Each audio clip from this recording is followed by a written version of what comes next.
Fala pessoal, tudo bem com vocês? Vídeo pós-congresso, turma de Minas, né? Foi maravilhoso estar ali aqueles 2 dias, né? Se você perguntar para qualquer adolescente da nossa igreja jovem, eles vão dizer que amaram o congresso, né? Foi um momento ali de muita diversão, relacionamento, podemos, onde a gente pode ficar junto mesmo, né?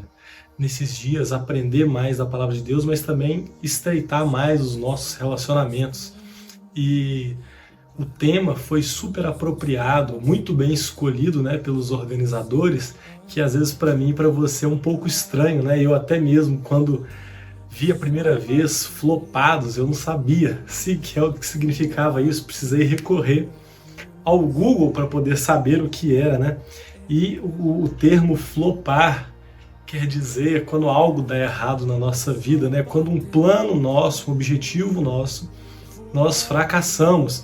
E aí nós podemos ser ministrados lá sobre alguns fatores flops na nossa vida, como a ansiedade, a depressão, o bullying e a comparação, né? Nós estamos vivendo numa época digital, onde todos praticamente estão conectados e ficam ali nas redes sociais comparando, né, como é a realidade nossa, minha, e como é que os meus amigos vivem, né, o que eles postam, a vida perfeita que eles demonstram ser, quando na realidade a vida nossa é bem diferente, porque nas redes sociais as pessoas postam apenas os melhores momentos delas, né, as fotos onde elas estão sorrindo, né? Então, esses fatores, a ansiedade, a depressão, são fatores que nos levam a fracassar.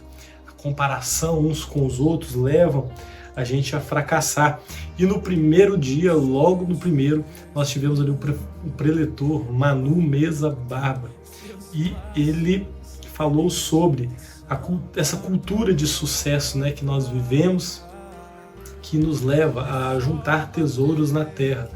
Hoje nós temos vivido a nossa vida de uma maneira muito egoísta, né, vivendo para nós mesmos, né, e isso tudo tem gerado uma pressão, né, sobre nós, principalmente dos adolescentes, né, que precisam escolher uma profissão, precisam escolher com quem vão se casar, namorar, como vão formar uma família.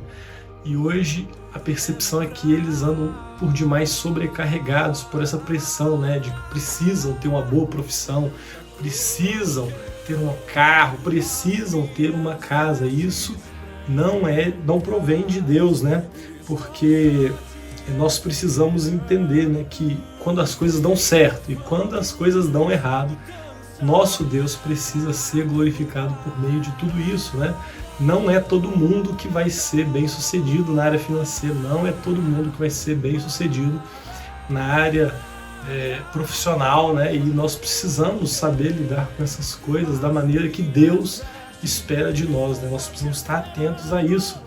E aí ele até usa um exemplo, né? O preletor Manu, ele usou lá o exemplo de quando ele quis comprar a casa própria, que ele chegou lá no apartamento, ele chegou a vender o carro e já estava preparado para sair, quando a proprietária do apartamento que ele estava olhando cancelou tudo por causa de uma doença na família lá, né? E poderia gerar outros transtornos. E aí ele achou que daria tudo errado, né?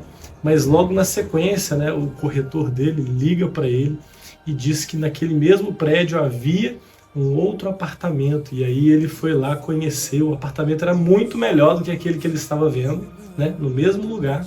Era muito melhor, só que também um valor muito superior. E aí ele disse, né, ao corretor que a proposta que ele poderia fazer por aquele apartamento era a mesma que ele já havia feito no anterior, né, de valor menor, só que ele não teria esse dinheiro todo para poder fazer isso. E nisso ele foi lá, viu o apartamento, conversou com a dona, né? E tudo isso Deus conduziu para que aquele fator flop, né, que era a desistência de um negócio que era importante para ele, para a família dele, Deus usou daquela situação para poder preparar algo melhor para ele. E aí, com o mesmo valor que ele haveria de dar naquele apartamento, um apartamento muito melhor, Deus honrou a vida dele e proporcionou que ele pudesse comprar um apartamento muito melhor do que isso. E nós precisamos, né, viver essa vida de mais que vencedores em Cristo, né? Ele chegou a citar Um outro exemplo também que marcou muito as nossas vidas ali, que foi o fato de que ele usou o exemplo de um lutador de UFC que foi convidado para uma luta, onde o prêmio seria R$1 milhão. E aí, só que a condição para receber esse R$1 milhão seria que ele deveria ser gasto em apenas 24 horas. E aí, aquele lutador vence a luta, recebe R$1 milhão, mas na hora que ele vai sair ali do ringue, né, daquele local, ele é informado que ele precisa passar por uma bateria de exames e que após isso ele seria liberado, só que ele é constatado algumas questões, ele precisa ficar sedado, internado. E aí, como ele faria para poder gastar aquele dinheiro em 24 horas que ele acabava de ganhar, né? Então a sua esposa pegou e foi gastar todo o dinheiro dele. E aí ele mostrou para nós que a esposa dele era mais do que vencedora, porque apesar de não ter precisado entrar no ringue para lutar, ela pôde usufruir daquele benefício, né? Poder comprar suas bolsas, poder comprar tudo aquilo que ela queria, né? Porque ela tinha apenas 24 horas para gastar todo aquele dinheiro e seu esposo estava hospitalizado, né? E assim somos nós. Cristo já venceu todas as nossas batalhas e hoje nós podemos usufruir da graça de Deus, né? E somos mais do que vencedores. Então nós somos desafiados, né, a poder abrir mão de tudo aquilo que o mundo diz para nós ser sucesso, porque Cristo já conquistou na cruz, né, a nossa vitória, e hoje nós podemos, né, em relacionamento com Ele, entender aquilo que é o melhor dele para as nossas vidas, porque hoje até mesmo a cultura cristã evangélica, né, se você não é bem sucedido, se você não tem uma casa boa, um carro bom, se você não está conseguindo conquistar os seus objetivos, os próprios cristãos hoje têm falado, né, que se você não é bem sucedido é porque você tem pecado, porque você não está se relacionando com Deus, porque você está orando pouco. Isso é uma mentira, porque Deus, ele usa muitas das vezes desses flops, né, desses insucessos nossos, para poder nos levar para mais perto dele, para o propósito que ele tem para cada um de nós. E aí ele discorreu, né, sobre diversos personagens bíblicos que também fracassaram nesse mundo, mas que puderam ser chamados de bem-aventurados, né, mais que felizes. E aí ele usou o exemplo de Abraão, né, que foi um cara que largou tudo para poder obedecer o propósito de Deus. Jó perdeu tudo, era um cara que poderia se considerar muito fracassado. E ainda assim, ele permaneceu fiel e Deus o abençoou, restituiu, né, tudo em dobro o que ele havia tido. Noé também, que teve que abandonar tudo, né, Deus colocou ele numa situação onde somente ele, né, e a sua família acreditaram na palavra de Deus e construíram aquela arca sobre a palavra de Deus, enquanto os outros todos zombavam dele, né, não acreditavam na palavra de Deus de que haveria de vir um grande dilúvio.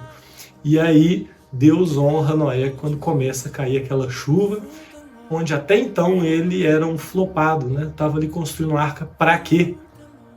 Que loucura era essa, né? E ele também deu o exemplo de Cristo, né, que sendo Deus, né, não usurpou ser igual a Deus, se esvaziou, né, precisou nascer de uma menina.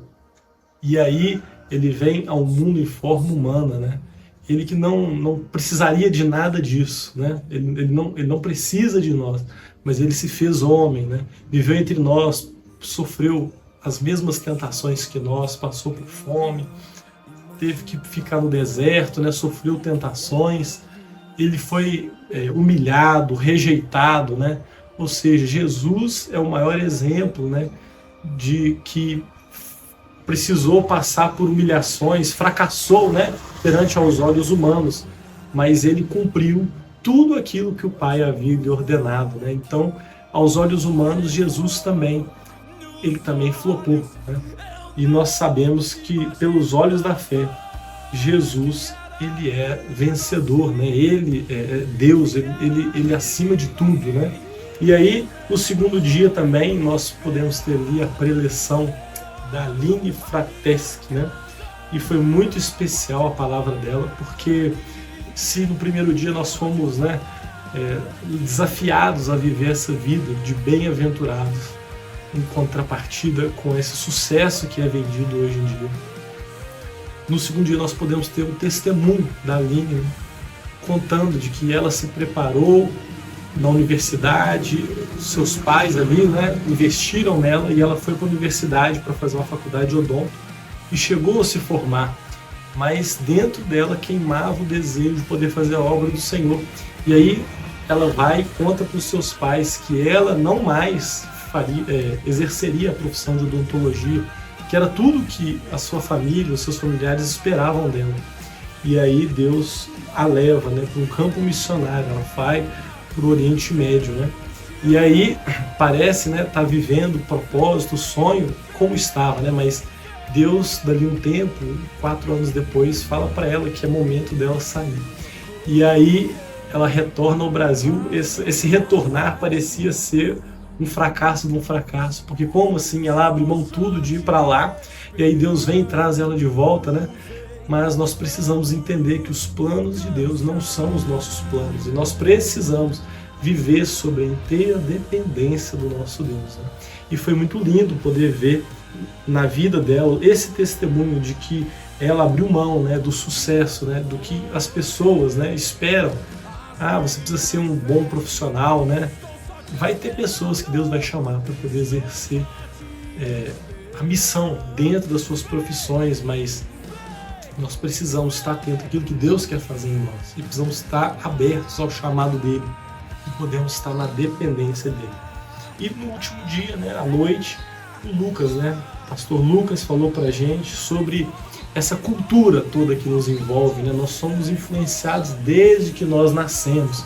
Nós somos influenciados na forma como nós somos criados pelos nossos pais, na forma que nós vivemos, né, como igreja, em nossas comunidades, ou até mesmo na escola, no trabalho, para quem trabalha, e também na própria cidade, né, as nossas regionalidades. Por exemplo, nós tivemos ali em Turma de Minas várias pessoas de todos os cantos de Minas Gerais e são pessoas completamente diferentes, linguajar diferente, cultura diferente, né? E se a gente pensar em grupos maiores, né, no caso do nosso país, o Brasil, os demais países, todos nós temos uma cultura, algo que nos influencia, né? Mas nós precisamos entender que a nossa maneira de viver, apesar de sofrermos essa influência, que também é parte de como Deus também nos usa, né, nas nossas peculiaridades, mas nós precisamos entender a nossa vida pela nossa identidade principal, que é de filhos de Deus, né? Então nós podemos ser ministrados ali todos esses dias a respeito, né, desse mundo e que nós não somos desse mundo, né? Nós não somos chamados para ser bem-sucedidos, e sim bem-aventurados. Nós somos chamados, né, para chorar com os que choram. Somos chamados para termos fome e sede de quê? De justiça. Nós somos chamados para ser bem-aventurados, mais que felizes, fazendo aquilo que Deus nos chamou para ser. E para isso nós precisamos estar em comunhão com Ele.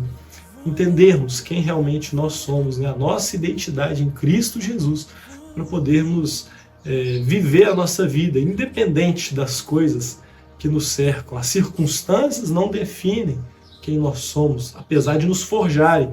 O que nos define é a nossa identidade em Cristo. E as situações que nos cercam, elas cooperam para o nosso bem. Então, se algo der errado, glorificado seja o nome do Senhor. Mas se algo dá certo, glorificado seja o nome do Senhor. E eu creio que todos esses adolescentes que ali estiveram foram impactados por essa palavra e por essa verdade bíblica, né? E que nós possamos, né, manter firmes e constantes nesse propósito, nesse desejo de sermos bem-aventurados no Senhor até o dia que Ele volte. E eu já quero agradecer aqui, né, aos pais pelo apoio, à igreja pelas orações, e que nós continuemos, né, nesse propósito, orando, incentivando os nossos jovens, adolescentes a quererem ter essa vida, né, de discípulos de Cristo, essa vida em que não estão preocupados com os valores desse mundo, né, o que o mundo nos pressiona para ser, mas para sermos em Cristo aquilo que Ele quer de cada um de nós. Eu te peço, estou com saudades, estou com saudades.